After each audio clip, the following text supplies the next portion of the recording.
प्रकाश जी की वाइफ का बलात्कार किया, उनका रेप किया 4 लोगों ने मिलकर, और बहुत ही ज़्यादा इन्फ्लुएंसर लोग थे।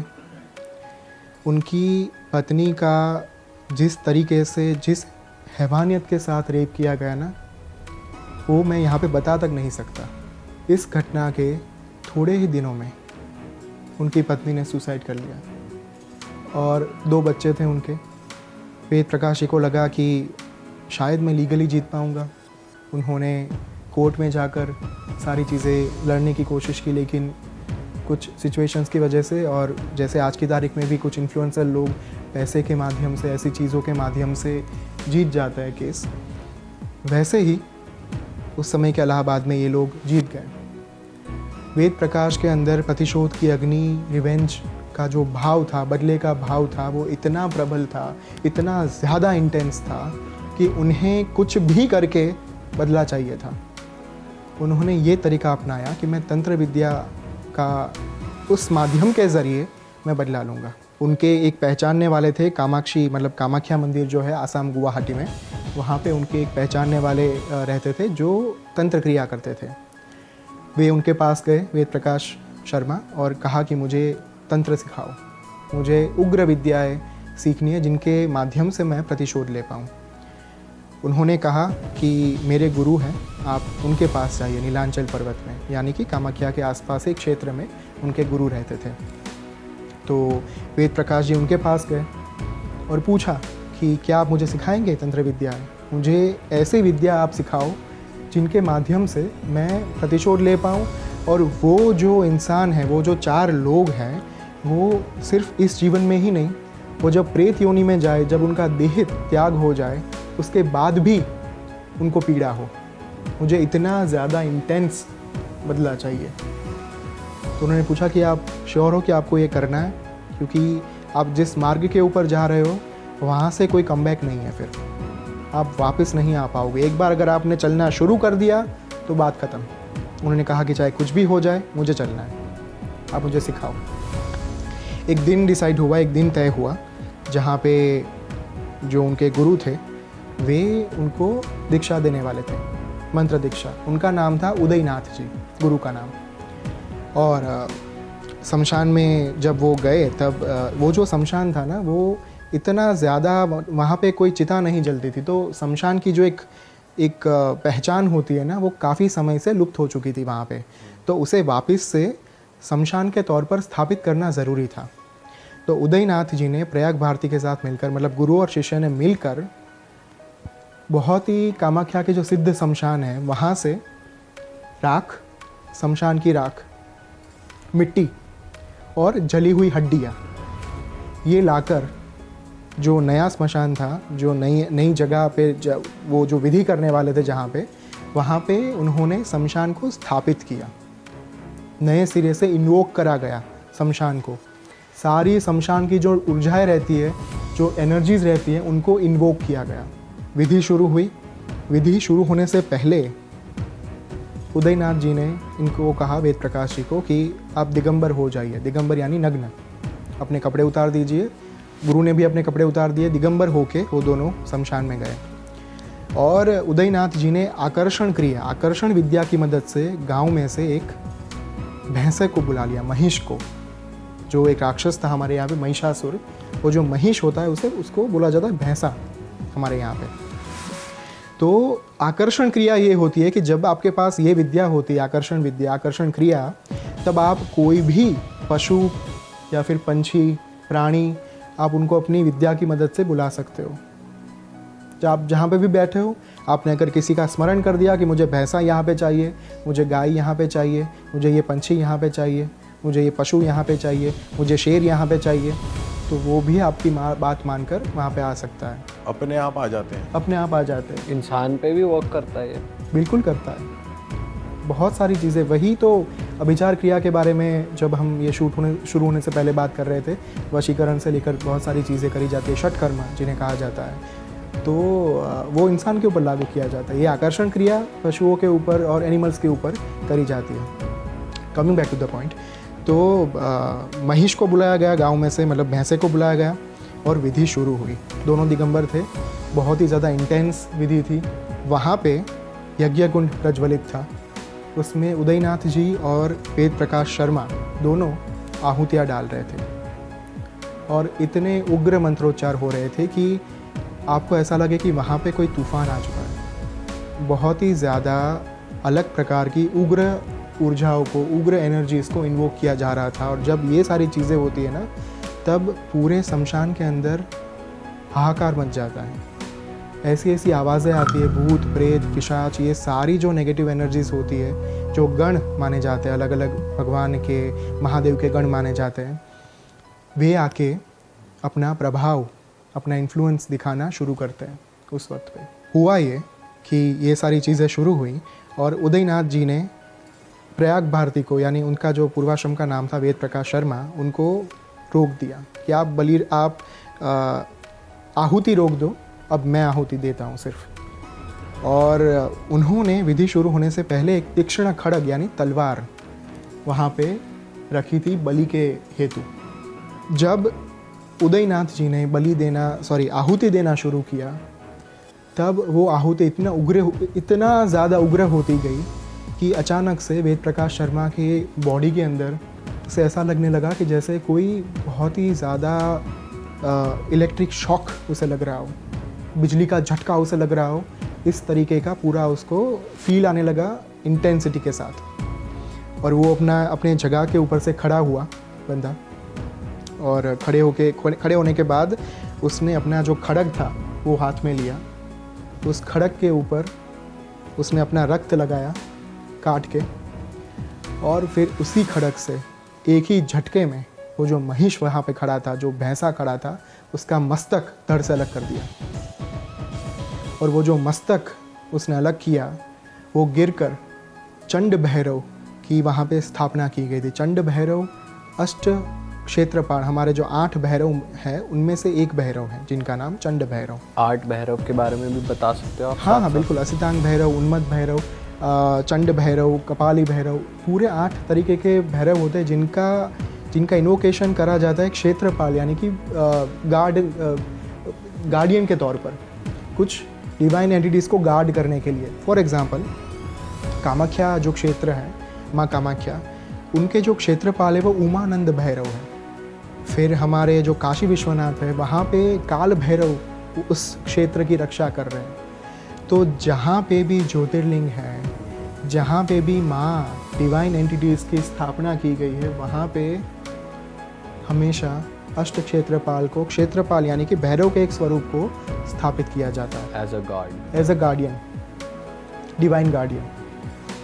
तो ये चीज़ें हुई और जो मस्तक काटा था वो काट के गिरा पूरा चंड भैरव के आसन के पास, जो उन्होंने पूरा विधि के समय पे चंड भैरव को आह्वान देने के लिए, उनको इन्वोक करने के लिए वहाँ पे स्थापित किया था।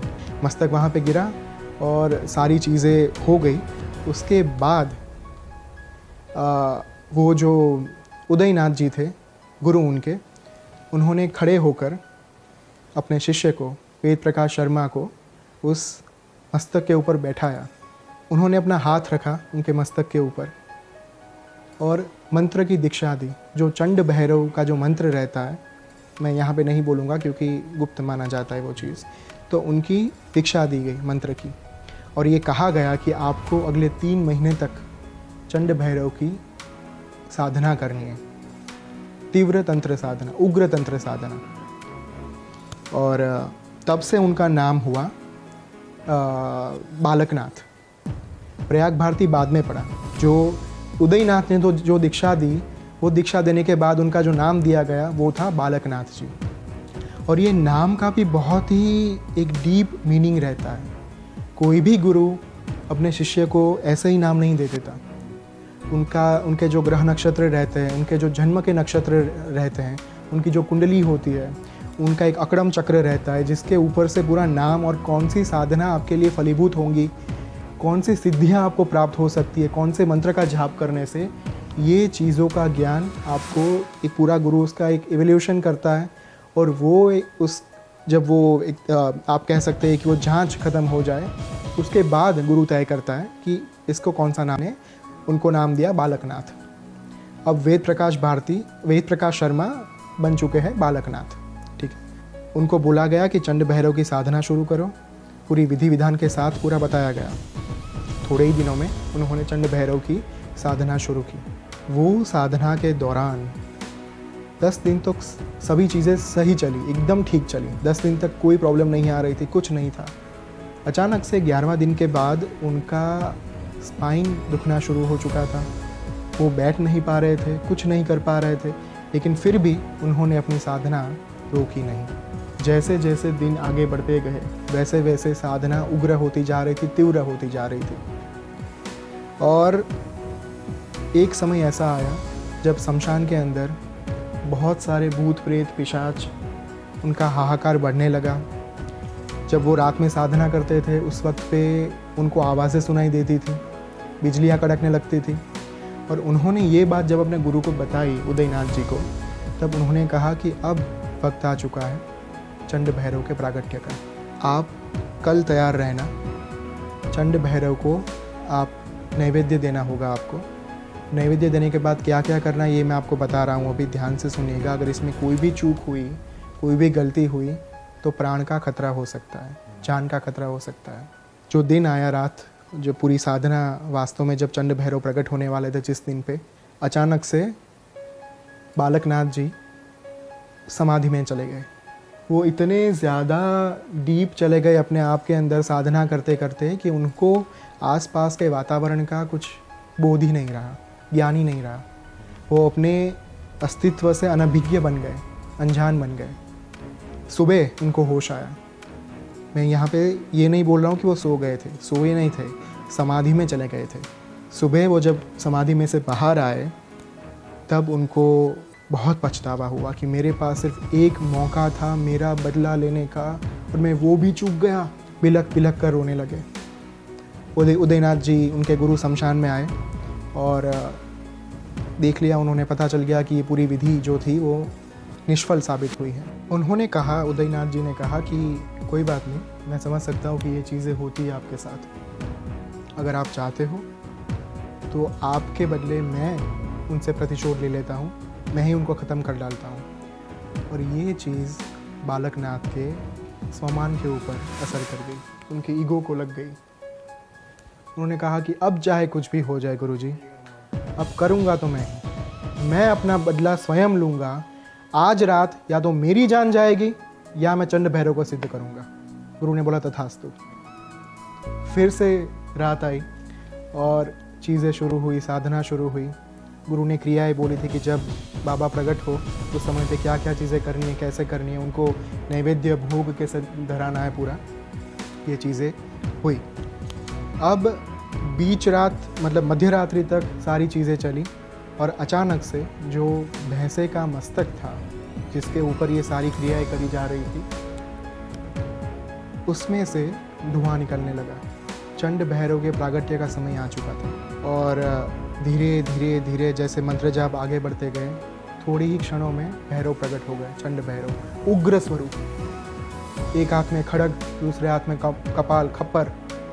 और कोई सामान्य इंसान, कोई व्यक्ति उन्हें देखे तो देखते ही मर जाए।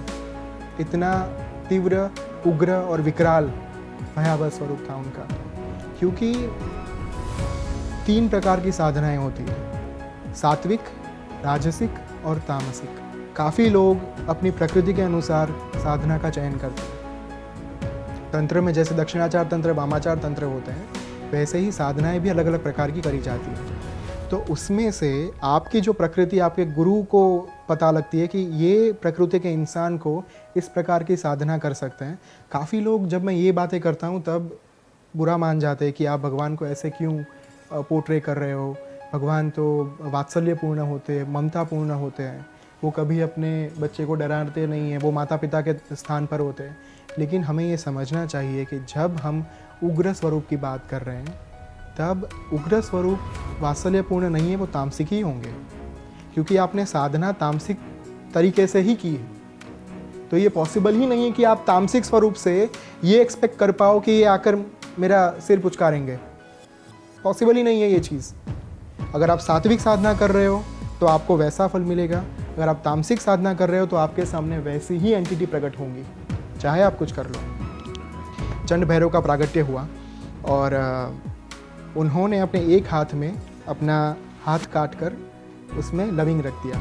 उनके गुरु ने बोला था कि जब वे स्वयं चंड भैरव आपका रक्तपान करें वो भोग के साथ, तभी आपको मांगना है उनसे वरदान। तो भगवान ने भोग ग्रहण किया, उनके रक्त से भीगा हुआ जो सिनेमन था वो उन्होंने ग्रहण कर लिया, खा लिया, रक्तपान कर लिया। और इसके बाद उन्होंने पूछा, मांग पुत्र क्या चाहिए? मैं प्रसन्न हुआ। गुरु ने आदेश दिया था कि जब तक चंड भैरव 3 बार आपसे ना पूछे तब तक वरदान नहीं मांगना है। चंड भैरव ने पूछा, उन्होंने आंसर नहीं दिया। बालकनाथ जी ने वो अपना मंत्र जप करते रहे। 3 बार जब उनको पूछा गया तब जाकर बालकनाथ जी ने कहा कि मैं ये चाहता हूँ कि आगे से जब भी मैं आपका आह्वान करूँ, जब भी मैं आपको बुलाऊँ, तब आप यहाँ पे प्रकट हो जाना मेरे समक्ष। और बाबा ने तथास्तु कहकर उनका वो अंतर्ध्यान हो गए, अदृश्य हो गए। इस तरीके से चंड भैरव उन्हें सिद्ध हो गए। दूसरी दिन की सुबह आई, उनके गुरु आए शमशान में, और जो शिष्य के ऊपर उनका जो प्रसन्न चित्त था, उनकी जो मुख मुद्राएं थी, वो देखकर ही उन्हें पता चल गया था कि चंड भैरव इनको सिद्ध हो चुके हैं। गुरु ने कहा कि काम अभी ख़त्म नहीं हुआ है, काम तो अभी शुरू हुआ है। चंड भैरव के बाद आपको सिद्ध करने हैं कपाली भैरव। कपाली भैरव भी अष्ट भैरव, 8 भैरव के स्वरूपों में से एक भैरव है। बहुत ही ज़्यादा उग्र स्वरूप, चंड भैरव से भी उग्र स्वरूप। उनकी साधना 40 दिन तक चलेगी, ये उन्होंने कहा। 30 दिन के बाद उनको खप्पर में हर रोज़ वो रखते थे मदिरा, मध्य पात्र में मदिरा यानी कि अल्कोहल भर के रखते थे, और बहुत सारा नैवेद्य उनको चढ़ाना होता था। गुरु ने बोला था कि जब 30 दिन ख़त्म होंगे तब प्रेत आकर, जो भैरव बाबा के जो गण होते हैं वो आकर सारी चीज़ें ग्रहण करेंगे मध्य पात्र में से। आपको डरना नहीं है, आपको बहुत ही ज़्यादा परेशान करने की कोशिश की जाएगी। ये भरपूर कोशिश होगी कि आप अपने साधना को बीच में छोड़कर भाग जाओ यहाँ से। ऐसी ऐसी आवाज़ें आएगी आपको कि आपका हृदय बैठ जाएगा, लेकिन डरना नहीं है। मैं आपके साथ हूँ। एज अ गुरु के तौर पर मेरा कवच आपके साथ है, मैं आपको प्रोटेक्शन दे रहा हूँ। मैं आपको जैसा उन्होंने कहा था वैसे ही 30 दिनों के बाद ये सारी चीज़ें शुरू हो गई। और जो आखिरी के 10 दिन थे उसमें भैरव के गण आते थे, और जो अल्कोहल मदिरा का जो मध्य पात्र रहता था और जो भोग उनको धराया जाता था वो चट कर जाते थे, खा जाते थे पूरा। आखिरी दिन आया। आखिरी दिन पे जब कपाली भैरव का प्रागट्य होने वाला था, उनकी एक कंडीशन ये रहती है शास्त्रों के मुताबिक कि कपाली भैरव जब प्रकट होते हैं अपने खप्पर के साथ, कपाल के साथ, उस कपाल के अंदर जो साधक रहता है, जिन्होंने उनकी साधना की है, उनको एक ही बार में पूरा कपाल, पूरा पात्र भर देना है मदिरा से, अल्कोहल से। अगर नहीं भरा गया, थोड़ी सी भी पात्र में जगह रह गई, अगर वो पात्र छलका के पूरा नीचे वो गिरा नहीं, मदिरा उसमें से, पात्र में से बाहर निकलकर मदिरा गिरा नहीं नीचे, तो कपाली भैरव क्रोधित हो जाएंगे, गुस्सा हो जाएंगे और अपने ही खड़ग से साधक का गला काट देंगे। ओह, इतनी उग्र साधना रहती है। पूरा फुल चाहिए एकदम ऊपर तक। बिल्कुल। तो उनको पता लग गया था बालकनाथ जी को कि ये आसान तो नहीं रहने वाला, ये चीज़ बहुत ज़्यादा मुश्किल होगी। अगर मैं ज़रा सा भी मैंने चूक करी तो मेरे तो जान गई समझो। उन्होंने आखिरी दिन की साधना से पहले, यानी कि कपाली भैरव के प्रागट्य से पहले, चंड भैरव को बुलाया, जिनको पहले सिद्ध कर लिया था। उनसे वरदान मांगा कि आप मुझे एक ऐसा पात्र दो जिस पात्र में मदिरा कभी खत्म ही ना हो। और चंड भैरव ने उनको कलश के आकार का, एक पॉट जैसा कलश के आकार का एक पात्र दिया, मदिरा पात्र, और बोला कि आप इस पात्र में से जब मदिरा आप डालोगे पात्र के अंदर, कपाली भैरव के खप्पर के अंदर, इसमें से मदिरा खाली ही नहीं होगी कभी। आप जितना चाहोगे उतना आप उड़ेल पाओगे। साधना शुरू हुई और मंत्र इंटेंसिटी के साथ पूरा मंत्रोच्चारण हो रहा था उनका। जैसे जैसे आगे बढ़ता गया टाइम, वैसे वैसे कपाली भैरव का प्रागट्य का समय भी नज़दीक आता गया। और suddenly out of the blue बिजली के कड़ाकों के साथ और इतना ज़्यादा शमशान के अंदर अंधेरा उतर आया था, मान लो कि पूरे ब्रह्मांड का जो अंधेरा है, जो डार्कनेस है, वो एक ही जगह पे इकट्ठा हो गई है। ऐसे सिचुएशन के अंदर कपाली भैरव का प्रागट्य हुआ। उनका स्वरूप एकदम लाल, उनकी आंखें अंगारे जैसी। ये स्वरूप वास्तव में शास्त्रों में ऐसा ही दिया गया है। कपाली भैरव का प्रागट्य होने के बाद तुरंत उन्होंने भोग मांगा, खप्पर आगे धरा, और जैसे ही खप्पर आगे धरा गया, साधक यानी कि बालकनाथ समझ गया कि अभी इनको भोग देना है। उन्होंने चंड भैरव का दिया हुआ पात्र, कलश आकार के पात्र जो उन्होंने चंड भैरव से वरदान में मांगा था, वो उठा के मदिरा डालना शुरू किया उस पात्र के अंदर। मदिरा जैसे जैसे वो डालते जा रहे थे, कपाली भैरव के मुख के ऊपर एक स्मित आ गया। वे मुस्कुरा दिए। पता चल गया उन्हें? बिल्कुल, क्योंकि कोई सामान्य साधक का ये काम हो ही नहीं सकता। कोई भी तुच्छ इंसान उनके पात्र को भर पाए, इतनी कैपेबिलिटी, इतनी क्षमता किसी में नहीं होती। वे समझ चुके थे कि ये पात्र जो बालकनाथ को दिया गया है वो ज़रूर चंड भैरव ने ही दिया है, और इसी रीज़न से उनके चेहरे के ऊपर एक स्मित आ गया। वो प्रसन्न हो गए। ये हुआ जब जब वो मदिरा का उन्होंने उड़ेल दिया, तब पूरा वो पात्र भर गया और उन्होंने अपना पान शुरू किया, मदिरा पान शुरू किया। मदिरा पान आगे बढ़ता गया, उतने में वहाँ पे एक बकरा लाया गया था बलि के हेतु, और उस बकरे के ऊपर मंत्र जप करते करते बालकनाथ जी ने अपना हाथ काट दिया, और उस बकरे के ऊपर छिड़का गया रक्त, उसकी बूंदें छिड़की गई। और जैसे ही भगवान कपाली भैरव ने मदिरा पान ख़त्म किया, तुरंत ही वैसे जो बकरे को रक्त छिड़का गया था, उनको वो पूरा ऐसे खा गए। वो बकरा ऐसा सिकुड़ गया कि मान लो उसके अंदर मीट है ही नहीं, मांस है ही नहीं, स्केलेटन बन। बिल्कुल उनको खा लिया गया था पूरा अंदर से। तो ये क्रियाएं ख़त्म हुई। उसके बाद कपाली भैरव ने पूछा उनसे, वत्स, मैं प्रसन्न हुआ हूँ आपकी साधना से, क्या महत्ता है आपकी क्या डिज़ायर, आपकी क्या इच्छा है, मैं आपको क्या दे सकता हूँ वरदान में। तो ये चीज़ें उन्होंने पूछा, और उन्होंने कहा कि जब भी मैं आपका आह्वान करूँ, जब भी मैं आपको बुलाऊँ अपने पास, आमंत्रण देकर आपको प्रकट होना है और मेरा काम करना है। उन्होंने कहा ठीक है, मैं आपको वरदान देता हूँ कि मैं आपकी हर इच्छा पूरी करूँगा। ये क्रिया ख़त्म हुई। तीसरा दिन आया, जब पूरा क्रिया के बाद का दिन आया, उदयनाथ जी आए, उनके गुरु आए, और पता चल गया कि चलो कपाली भैरव भी उनको सिद्ध हो चुके हैं।